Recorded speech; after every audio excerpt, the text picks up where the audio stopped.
Շուկայական ոչ տրամաբանական գնաճի ուսումնասիրություն եւ գնիչեցման ուղիներ գտնելու գործընթաց։ Այսօր տեղի է ունեցել գների ուսումնասիրության խորհրդարանական ժամանակավոր հանձնաժողովի հերթական նիստը։ Հանձնաժողովի անդամները հանդիպել են մանրածախ առևտրի ոլորտի ներկայացության հետ, քննարկել մրցակցության վրա ազդեցությունը, ինչպես նաեւ քեշբեք համակարգը եւ այլ կարեւոր հարցեր։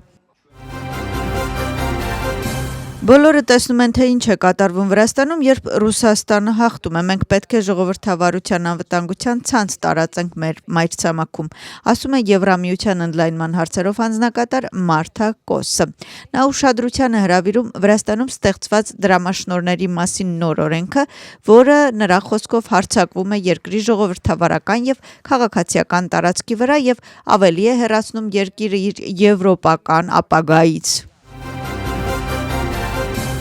Ղուլևի տերմինալը պատժամիջոցների փաթեթից հանելու որոշումը դեռևս քաղաքական գնահատականների առանցքայնում է։ Եվրամիության որոշումը եւ հայտարարությունը Թբիլիսիում տարբեր արձագանքներ են ստանում։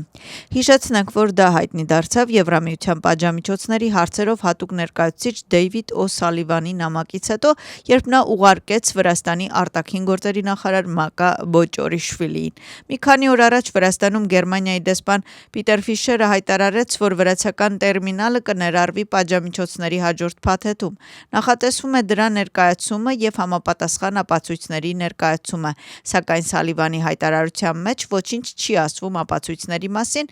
որը շեշտում է Վրաստանի եւ նավահանգստի օպերատորի կողմից ստանձնված պարտավորությունը, որ նավթային տերմինալը չի ընդունի Եվրամիության կողմից սանկցիա ստացած նավը եւ որևէ ծառայություն չի մատուցի դրան։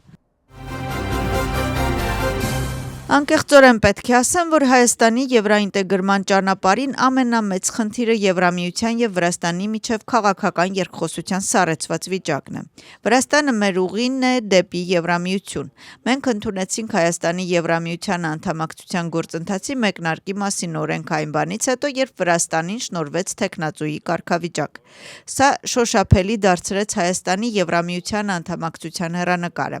Այս մասին Հայաստանի Հանրապետության վարչապետ Նիկոլ Փաշինյանը հայտարարել է Եվրախորհրդարանում իր ելույթում։ Փաշինյանի խոսքով Հայաստանը պահանջում եւ ակնկալում է, որ Եվրամիության եւ Վրաստանի միջև կզարգանա կառուցողական գործընթաց։ Վրաստանի վարչապետը հանդիպել է Իսրայելի դեսպանի հետ։ Կոբախիձը մտահոգություն է հայտնել Մերձավոր Արևելքում տեղի ունեցող զարգացումների վերաբերյալ եւ ցավակցություն հայտնել Իսրայելին զոհերի կապակցությամբ։ Հույս է հայտնել, որ տարածաշրջանում խաղաղությունը կվերականգնվի մոտ ապագայում եւ ընդգծել է կայունության անհրաժեշտությունը։ Քննարկել են Վրաստանի եւ Իսրայելի միջև դարավոր բարեկամական հարաբերությունները։ Մերձավոր Արևելքում իրավիճակը շարունակում է մնալ բարդ։ Պատերազմի սկզբից ի վեր ամենամեծ ավիահարվածները ստացել է Թեհրանը։ Արդյունքում Իրանի մայրաքաղաքի արևմտյան մասում անջատվել է էլեկտրաէներգիան։ Իսրայելական զինվորականների տվյալներով հարձակումների առաջին ալիքի թիրախը Թեհրանի եւ Թավրիզի կենտրոնական հրամանատարական կենտրոններն էին, որտեղ տեղակայված է իրանական ահաբեկչական ռեժիմի մարտիկները։ Հարձակումների երկրորդ ալիքի թիրախը Լիբանանն էր։ Հարձակումները կատարվել են նաև Բեյրութի հարավային արվարձան Դահիեում։ Նպատակը Հեզբոլլահին պատկանող ենթակառուցվածքների ոչնչացումն էր։ Իրանը սկսել է ականապատել Հուրմուզի նեղուցը, տեղեկատվությունը հաղորդում է CNN։ Լրատվամիջոցները հաղորդում են, որ ականապատումը լայնածավալ չի եղել եւ վերջին օրերին տեղադրվել է ընդամենը մի քանի տասնյակ ական։ Այս տեղեկության հրապարակումից կարճ ժամանակ անց ԱՄՆ-ի նախագահը հայտարարեց, որ ԱՄՆ-ն ոչնչացրել է 10 ականապատող։ Ավելի ուշ ԱՄՆ-ի կենտրոնական հրամանատարությունը հայտարարեց, որ Հուրմուզի նեղուցի մոտ ոչնչացվել է մի քանի իրանական ռազմածովային նավեր, այդ թվում 16 ականապատող։ Լիբանանում Իսրայելի հարվածների հետևանքով զոհվել է 7 մարդ, 23-ը վիրավորվել, այս մասին հայտնել է Լիբանանի առողջապահության նախարարությունը։ Վերջին մի քանի ժամվա ընթացքում Իսրայելի պաշտպանության ուժերը կոչ են արել հարավային Լիբանանի 6 գյուղերի բնակիչներին տարհանվել։ Պատերազմի պատճառով 780,000 մարդ ստիպված է եղել լքել տները։ Ըստ հաղորդագրությունների Լիբանանի տարբեր պաստարաններում մնում է 120,000 ներքին տեղահանված։ Ռուսաստանի նախագահ Վլադիմիր Պուտինը եւ Ադրբեջանի նախագահ Իլհամ Ալիևը հեռախոսազրույց են ունեցել, խոսել են Իրանում ստեղծված իրավիճակի մասին, տեղեկատվությունը տարածում է Կրեմլը։ Ռուսական կողմի տվյալներով հեռախոսազրույցի ընթացքում նախագահները հաստատել են Ռուսաստանի եւ Ադրբեջանի միջև համագործակցության զարգացմանը իրենց հանձնառությամբ։ Մերձավոր Արևելքում ստեղծված իրավիճակի վերաբերյալ մտքերի փոխանակման ընթացքում առաջնորդները աջակցություն են հայտնել ռազմական գործողությունների արագ դադարեցմանը եւ ներկայիս սուր հակամարտության քաղաքական դիվանագիտական կարգավորումը, ասվում է հայտարարության մեջ։ Եվրոպական հանձնաժողովի նախագահը նշում է, որ ռուսական վառելիքին վերադառնալը կլինի ռազմավարական սխալ։ Ուրսուլա ֆոն դեր Լայենը ասում է, որ իրանական հակամարտության սկզբից ի վեր գազի գինը բարձրացել է 50%-ով, իսկ նավթի գինը 27%-ով։ Ուրսուլա ֆոն դեր Լայենի խոսքով սա Եվրոպայի կախվածության գինն է։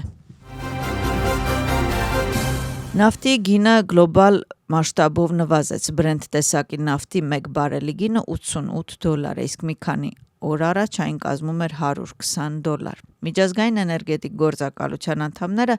քննարկում են նավթի պաշարների հնարավոր ազատման ծրագիրը գների իջեցմանը նպաստելու համար, սակայն դեռևս որոշում չի կայացվել։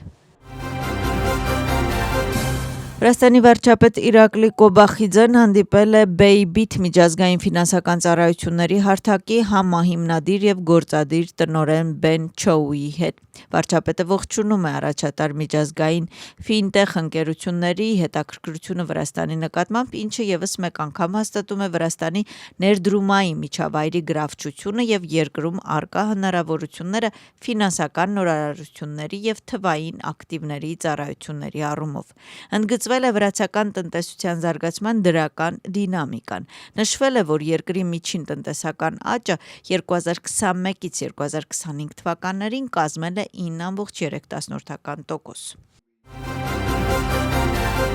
Heritage Foundation համաշխարհային հետազոտական կազմակերպությունը հրապարակել է 2026 թվականի տնտեսական ազատության ինդեքսը։ Ըստ ինդեքսի Վրաստանի գնահատականը բարելավվել է 0.6 միավորով, հավաքելով 69.6 միավոր եւ զբաղեցնում է աշխարհում 35-րդ տեղը։ 2026 թվականի ինդեքսի համաձայն Վրաստանի տնտեսությունը համարվում է միջին ազատ երկիր։ Վրաստանում օտարերկրյա ներդրումների տեմպը աճել է 7.6%-ով։ Այս համեմատությունը արվել է 2024 եւ 2025 թվականներին։ Վրաստանի վիճակագրական ծառայությունը տեղեկություն հրապարակում է, պարզաբանելով, որ աճը պայմանավորված է վերաներդրումներով եւ բաժնետիրական կապիտալի աճով։